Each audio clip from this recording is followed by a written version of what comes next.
Friends, मैं आसिफ अंसारी। एक चीज के लिए सॉरी भी और स्पष्टीकरण भी। मैंने कहा था क्रैश कोर्स मैट्रिक 2021 में 1-to-1 एक्सरसाइज और 1-to-1 क्वेश्चन लेके आऊंगा, लेकिन मैं एक टीचर होने के साथ साथ एक स्टूडेंट भी हूँ, इसलिए मेरा शेड्यूल बहुत ही बिजी है। और साथ ही आप लोग के लिए मेरा खास शो गणित की बात आसिफ के साथ कंटिन्यू आना है, इसलिए मैं क्रैश कोर्स मैट्रिक 2021 में सिर्फ एनसीईआरटी मैथ का रियल नंबर से लेकर प्रोबेबिलिटी तक इंशाल्लाह सिर्फ इम्पोर्टेंट क्वेश्चन का सॉल्यूशन आपके लिए लेकर जरूर आऊंगा। धन्यवाद। अब हम लोग देखते हैं एक्सरसाइज 1.1 का क्वेश्चन नंबर 2। पिछले वीडियो में हमने इस पर थोड़ा सा भूमिका आपको दिखाया है। क्वेश्चन नंबर एक्सरसाइज 1.1 का क्वेश्चन नंबर 2 बहुत ही इम्पोर्टेंट क्वेश्चन है।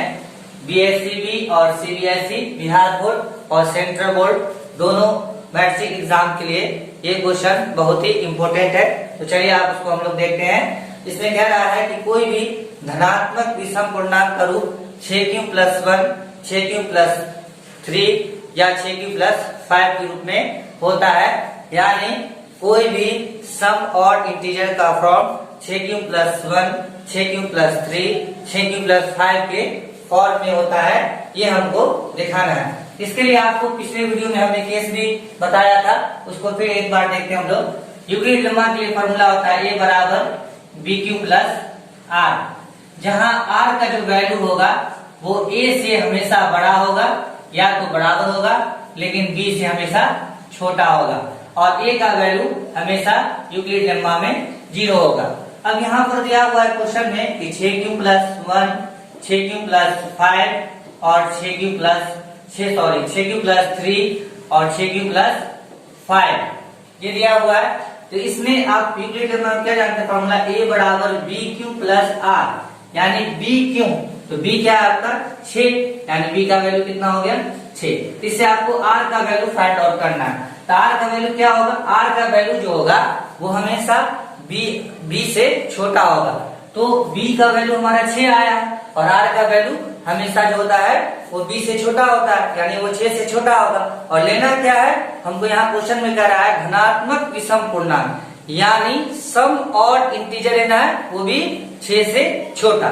तो 6 से छोटा सम और इंटीजर क्या सब होगा, 1 होगा, 3 होगा और क्या होगा 5 होगा।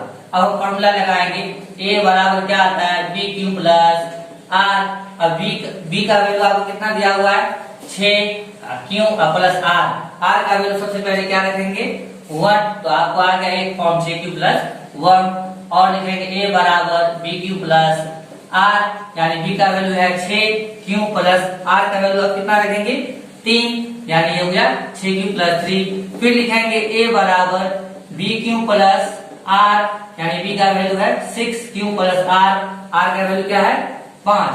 तो कोई भी धनात्मक विषम पूर्णांक का जो रूप होता है 6q+1, 6q+3 और 6q+5 होता है। लास्ट में देना है कि धनात्मक विषम पूर्णांक का रूप, धनात्मक विषम पूर्णांक का रूप क्या होता है, का रूप 6q+1 या 6q+3 या 6q+5 होता है। सीबीएसई वाले लिखेंगे कि पॉजिटिव सम इंटीजर का फॉर्म जो है वो 6q+1, 6q+3 और 6q+5 होता है, ये सीबीएसई वाले भी लिखेंगे। तो इस तरह से ये क्वेश्चन जो है बहुत ही इम्पोर्टेंट है। आपको तो उम्मीद करते हैं आपको अच्छा समझ में आया होगा। बस आप इस क्वेश्चन को अपनी कॉपी पर नोट कर लीजिए और इस पर आप 1000 क्वेश्चन बना सकते हैं। मैथमेटिक्स में क्या होता है कि सिर्फ आपको सिस्टम आना चाहिए। अगर आपको सिस्टम आता है तो सिर्फ इस क्वेश्चन में दिया हुआ है 6q+1, 6q+3 और इस क्वेश्चन में धनात्मक सम पूर्णांक चर्चा किया, तो ये जरूरी नहीं है कि एग्जाम में आपको धनात्मक विषम पूर्णांक दे, क्योंकि इस क्वेश्चन में धनात्मक विषम पूर्णांक चर्चा किया है। ये दे सकता है कि धनात्मक सम पूर्णांक, ये भी दे सकता है धनात्मक पूर्णांक, ये भी दे सकता है, या धनात्मक विषम पूर्णांक जो दिया ही हुआ क्वेश्चन वो भी दे सकता है।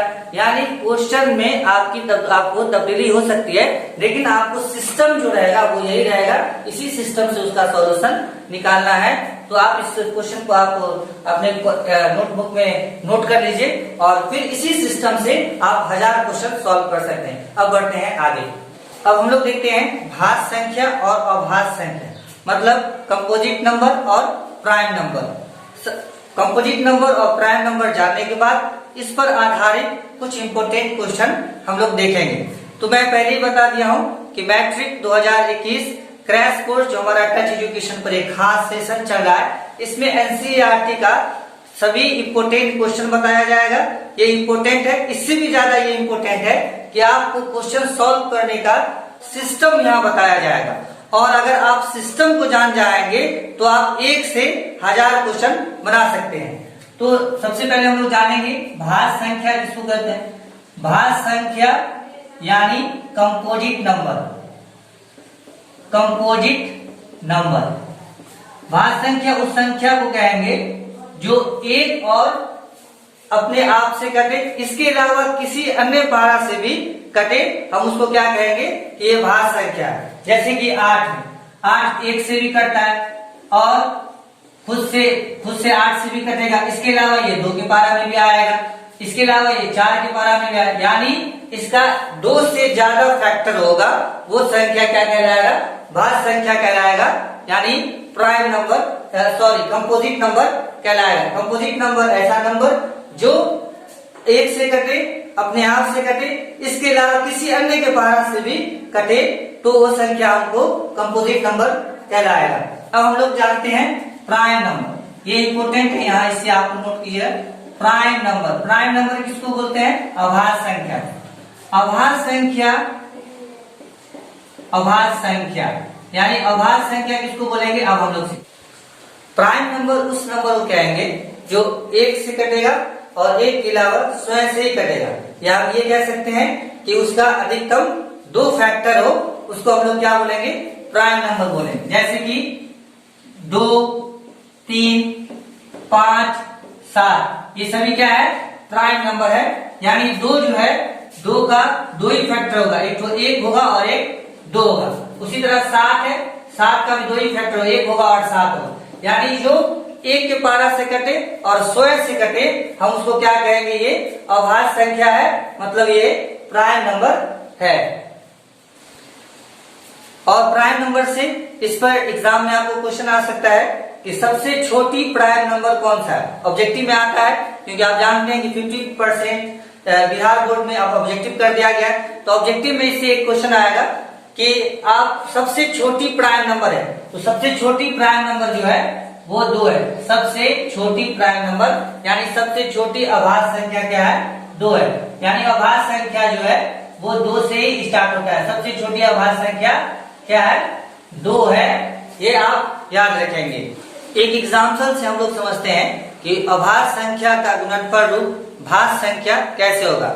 यानी प्रोडक्ट ऑफ प्राइम नंबर का जो फॉर्म होगा, वो संख्या, वो नंबर कंपोजिट होगा। कैसे, एक एग्जाम्पल के जरिए हम समझते हैं। जैसे ये दिया हुआ है 3 गुने 2, ये 3 गुने 2 जो है ये product form of prime number है, यानी अभाज्य संख्या का क्या है, गुणनफल रूप। यानी ये 3 यहाँ क्या है, प्राइम नंबर यानी अभाज्य संख्या, 2 क्या है, प्राइम नंबर यानी अभाज्य संख्या। तो ये अभाज्य संख्या का गुणनफल रूप है। तो इसका जो सॉल्यूशन आएगा, यानी इसका सॉल्यूशन क्या आएगा, 6। तो अभाज्य संख्या का जो गुणनफल रूप होगा वो संख्या यानी अभाज्य संख्या कहलाएगा, कंपोजिट नंबर कहलाएगा। तो यहाँ पॉइंट डिनोटेड कि अभाज्य संख्या का गुणनफल रूप हमेशा उसका जो सॉल्यूशन आएगा वो आएगा कंपोजिट नंबर, मतलब भाज्य संख्या आएगा। ये पॉइंट नोट कीजिए। अब हम लोग देखते हैं भाज्य संख्या और अभाज्य संख्या पर आधारित क्लास 10 के कुछ इंपोर्टेंट क्वेश्चन जो बिहार बोर्ड में और सीबीएसई बोर्ड में पूछे जाते हैं। अब हम लोग एनसीईआरटी मैथमेटिक्स का एक्सरसाइज 1.2 का इंपोर्टेंट क्वेश्चन देखेंगे। एक्सरसाइज 1.2 का फर्स्ट क्वेश्चन है, निम्नलिखित संख्याओं को अभाज्य गुणनखंडों के गुणनफल के रूप में व्यक्त कीजिए। वही है कि संख्या जो दिया हुआ है उसको अभाज्य संख्या के गुणनफल रूप में यानी गुणनफल गुणनखंड रूप में आपको बताना है। यानी प्राइम नंबर प्रोडक्ट के फॉर्म में आपको लाना है। यानी एक क्वेश्चन दिया, पहला का पहला दिया हुआ है 140, ये 2 मार्क्स में आपको पूछेगा। 140 दिया हुआ, इसको कहेगा अभाज्य संख्या के गुणनफल रूप में लिखिए, यानी अभाज्य संख्या के गुणनफल के गुणनखंड रूप में लिखिए, यानी प्रोडक्ट नंबर का जो है फैक्टर फॉर्म में आपको इसको लिखना है। अब ये 140 अब ये अभाज्य संख्या का गुणनफल रूप में कह रहा निकालें, तो जाहिर सी बात है ये संख्या क्या हो गया, भाज्य हो गया, क्योंकि अभाज्य संख्या के गुणनफल का जो रूप होगा वो संख्या क्या होगा, भाज्य होगा। तो ये 140 कौन सा संख्या है, भाज्य संख्या। तो चलिए आप इसको निकालते हैं अभाज्य संख्या के गुणनफल रूप, यानी 140 दिया हुआ है। सबसे पहले हम इसको एलसीएम निकालें, और एलसीएम कैसे निकालेंगे, सबसे पहले लगाएंगे 2 से नहीं लगेगा तब 3 से नहीं 4 से नहीं 5 से, इसी प्रकार कंसेक्यूटिव क्रमागत हम लोग बढ़ते जाएंगे।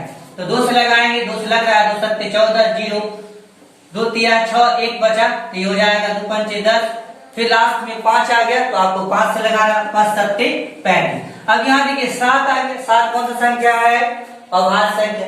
तो जब लास्ट में आपको अभाज्य संख्या आ जाए तो तब आपको वहां पर स्टॉप करना है, ब्रेक लगाना है, यहाँ से आपको एलसीएम नहीं आया। पॉइंट टू बी नोटेड, अगर आपको एलसीएम में अभाज्य संख्या आ जाए तो वहां से आपको एलसीएम को स्टॉप करना है, बस वहां से आपको एलसीएम नहीं लगाना, यानी अभाज्य संख्या जब तक नहीं आएगा तब तक आपको एलसीएम लगाते रहना है।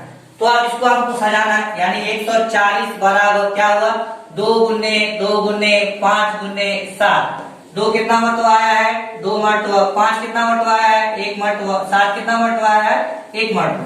तो यही हो गया हमारा आंसर, ये 2 मार्क्स में पूछा जाएगा। अब हम लोग इससे भी ज्यादा इंपॉर्टेंट क्वेश्चन देखते हैं, भाज्य संख्या और अभाज्य संख्या पर आधारित, इससे भी ज्यादा इंपॉर्टेंट क्वेश्चन देखते हैं।